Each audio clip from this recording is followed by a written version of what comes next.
Hey everyone, this is Isolated, and in the last devlog I revamped the building mechanics in the game. Now with that done, I want to turn my focus onto the gameplay elements of this game. I'm not really happy with where it is currently, so in this video I'm going to pretty much revamp a majority of it, or add a lot to it. To start things off, here's what I currently have that will be changed or added to. A lame inventory, bad crafting menu, non-existent AI, and several inefficient ways to get items. So, here's a list of things that I want to do to remedy those features. Have better ways of getting food, currently there is literally no way to get food.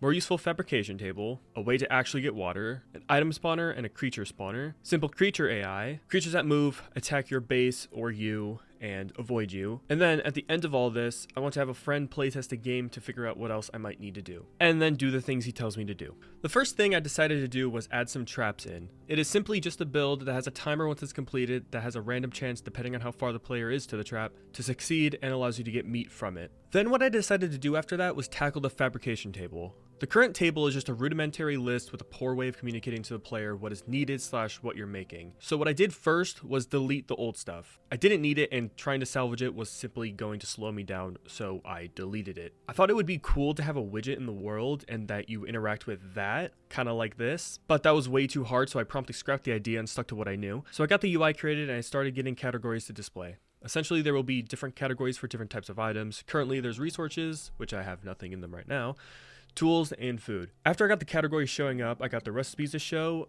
I didn't have any struggles with any of that yet, but the one part I did struggle with was getting the crafting to work. Here's the culmination of several days of work summed up in a couple of seconds for your viewing pleasure. When you open the table, it checks the player for every single recipe and checks your inventory to see if you have the correct items for those recipes. Then I send that info to each of the categories, which then send that to their recipes. Once you click on a recipe, it checks if the player has space, then it adds the items and removes the ingredients. And if the player doesn't have space for either the initial craft or the overflow, it will simply just spawn the items on the ground. This took me so long to figure out and I kept running into bugs. Oh, now it's saying 3. And it's still removing the sticks. What the fuck? But I eventually figured it out after a couple hours of basically hitting my head against the wall. And after I got the crafting to work, I made it so then when you hover over a recipe, it displays the item name, a description for the item, and how many ingredients you need to make it. I revisit this later in the video to add to it, but for the first pass, this is it. So after I got the fabrication table stuff done, I decided to handle the water issue. I had ways of getting food and now cooking it through the fabrication table, but now I need a way for the player to get water. My first go was pretty simple. I simply made a build that slowly fills up with water, and once it gets to a certain point, 10 units, it allows the player to get a water bottle from it. I then decided that that was way too simple and I wanted to make a more complicated way to get water, so I made a new water filter, and essentially what I wanted this filter to do was slowly fill up with water, but also allow the player to insert certain items to filter out the water to get water bottles from it. So the way this filter works is pretty simple. It checks a player for items that contain water, which is a simple boolean. It adds this to a list over yonder. What the fuck does that mean? Add them to this list over yonder, which I get rid of later. And then when you click on them, it sets a timer based on what's in the item data. And once that timer reaches 0, it adds it to the water extract. But after that, I wanted to conveniently display to the player what the timers are at, so I added simple progress bars, and that was it. There's now an easy way of getting water. Maybe too easy. Might have to balance it. After all that, I decided now was a good time to add more ways of getting food. That being creatures. I dabbled with AI before in these early forms of an enemy and a bird thing, but it wasn't anything too crazy, and honestly, neither is this. It's a very basic behavior tree with very basic logic in the creature blueprints themselves. Basically, just run from the player if I'm nearby, and anything else, just roam. That's literally it. And if they take enough damage, they freeze, turn red, and waits for the player to interact with them to spawn a food item. This is a placeholder bit of logic for when I had the ability to skin them. The only reason why I didn't do that now is because I have no clue what to do with the skinning bit, and I also don't want to just add stuff because I think it's cool. I only want to add things once I know exactly what I want to happen with them. That's it for the passive creatures, but I also want a way for hostile creatures to destroy your base. So what I did was add a little cube on every single build that the hostile creature scans for every 30 seconds, and if they detect the cube, they have a random chance to pathfind over to it, and once they do, they make a simple sphere trace that deletes anything inside. And if the player is nearby, it overrides the base pathfinding, and they instead pathfind over to you to attack you. I didn't add a way for them to attack, as I also have a plan for that, which requires much more than just a basic blockout model. So once I do decide to model out these characters, I will add it then, but for right now, they simply just do nothing and chase you until the end of time, or until you attack them and kill them. And the way this little cube works is that every single time you place a build down, it by default adds the cube, and every single build that you attach to that initial build has a 1 in 10 chance to spawn another cube.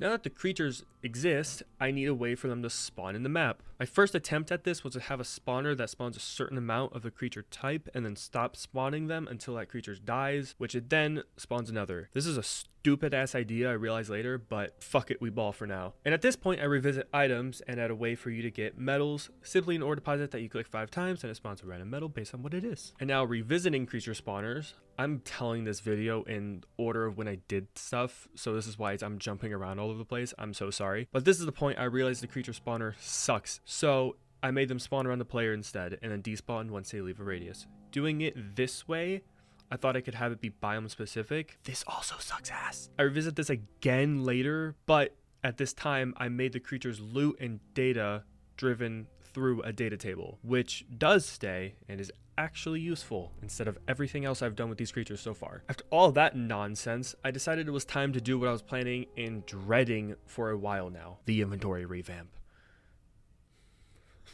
I wrote shivers in the script, what the fuck? This was always the plan, so I decided now was a good time to do it, so I got rid of the old and made a new. This new system is not slot based and has a limited item amount for each item, and once you reach that item cap, you can no longer pick up more until you either drop or use the item. Most of the logic stays the exact same as the old system, as it's pretty normal inventory stuff, like dropping, using, consuming, you know, normal stuff. After I switched to this new code, that didn't stop it from breaking a lot of stuff that used the inventory. So I went through and fixed all those issues. Wasn't actually that bad, but after I fixed all that, I decided that there should be a hotbar. So what I want is to have the hotbar be invisible. Basically, I want the UI to be as uncluttered as possible because I hate it when games do that. They just put so much on screen. Get it off. I want to be immersed. And I also don't think you need to see the slots themselves anyway. So what I did was have a few slots have default items, being the axe, the build tool, a stick, and a rock, and then an empty slot. And when you pick up those items, it automatically equips them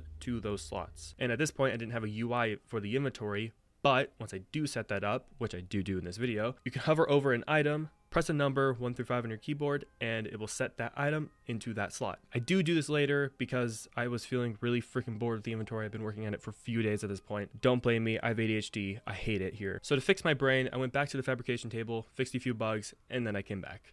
So essentially, I locked in. What I wanted was for the inventory to be a physical actor instead of a UI element. I had no clue how to do this, however, so I looked up a few ways of going about doing this, and the easiest way was to set up an actor with a camera attached to it. So when you press the inventory key, the player's viewport gets set to that camera, and vice versa when you press the button again. And the items were very easy to add. I basically already did this with the build components from the last video, so using child actors, I can set the item's location, data, and anything else I might need. I made it possible to then click and hover over an item to show information. It's fucking awesome sauce. Oh god, it's done.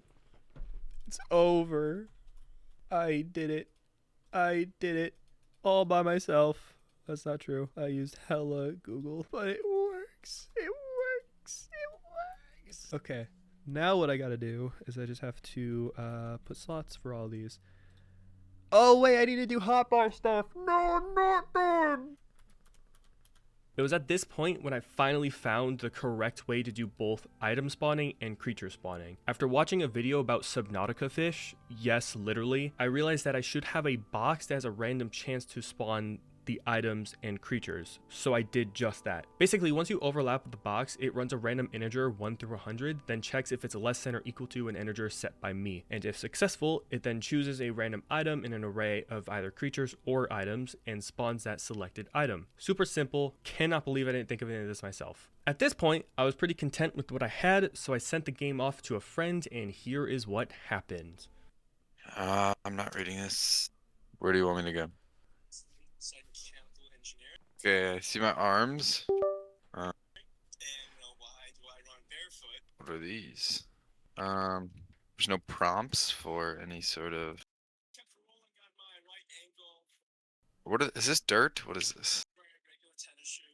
So now what you can do is go up to a tree and chop it down. Yeah, I never fixed that issue, but How do I drop this? Okay, what do I do with this? Holy shit. Oh, yeah. New York, concrete jungle entrance made up. There's nothing you can't do, my hater. Let's hear it for New York, New York. Ooh, I just woke up from a dream. You and I don't know what it all means. I don't know how to do this anymore. 'cause you already know what you mean to me. I think so far, I think the main focus should be like quality of life improvements. I'll get there. You already know what you Where's mean the to me. water?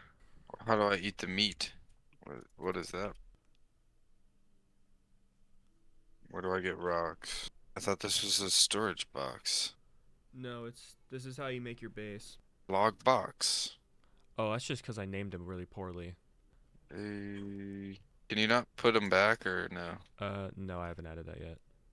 There's a lot of stuff I haven't added yet that I have plans to. So if you accidentally click on the wall, then you're just screwed. Yeah, they're gone. Why the fuck do you call it a box? Because it's a box. Yeah, it's definitely got some kinks. I Um, think you need to make like a button where I could click on this and edit it like kind of like Fortnite. Giving back shots to this. but it doesn't. Okay, but Yeah, but you didn't see that coming. Like you should add like maybe like the twin towers somewhere. that's a good suggestion. Yeah, I think overall the only thing really that's missing here is that, well, one, I you had to tell me how to play. Two, Not because really like focused on animations. I can't tell if I'm like, because there's no button and because there's no animation, like you could like either have one of them. I have no clue if I'm doing anything. Other than that, yeah, maybe just add Fortnite and I think it's good. You want to play Factorio? Yeah, sure. You want to see the game that I made today? Oh, you made a game? No. He made some good points. The prompts are bad. The player really doesn't know what they're doing. Although a non-issue currently, because still very early in development, I should try and keep up with correctly displaying to the player on what to do. Another thing is there being no feedback, no sounds, literally nothing. This is another thing I'm intentionally saving for later, but for simple stuff like tree hitting, I could easily do right now to get a feel for it. There should also be a way to edit builds after you place them. I don't do this one as I want to revisit builds at a future date because, shocker, spoiler alert, I'm not done yet with it. I have many more ideas, and when I do revisit builds, I will obviously add a way to edit them. And there are just a bunch of few other things that are minor that are just clunky. So here are the changes that I made to fix some of those issues. I added tree sounds for when you hit them incorrectly, and for when they fall. These sounds, by the way, are literally me hitting a shampoo bottle in a plastic bag. Sound design goes hard as fuck. I then changed the way that prompts work. My previous system was pretty difficult to add to, so I made it way easier for myself. Then what I did was I revisited the fabrication table to display how many items you have out of what's needed. Also made the ingredients be fully grayed out when you don't have enough, and I displayed to the player when an item only has one slot available, like the axe and the build tool. You're only allowed to have one of those at a time, so I display it to the player. I fixed the build interactions, and I added more temporary sounds with the ore deposits. To end things off, here's a list of miscellaneous things I did. I made actors that interact with the inventory, such as the water filter, show up inside the inventory itself. This is where I removed the list of items. I fixed a couple of bugs with holding items, and I made items have a 50-50 chance of dropping on death. I might change that percentage in the future to have better odds, but that's what they are now. With all these changes, I'm pretty content with where the game is currently with gameplay. Obviously, that's not everything that will ever be added to the game, but for right now, the game is playable, and I'm happy with that. If you made it this far, please consider subscribing. Game development is hard as hell. Also, like the video and comment down below what you think of the game so far, and what I should add. Any engagement helps boost this video in the algorithm, so I'd really appreciate it, so to show this game to more people. Thank you for watching. Bye bye.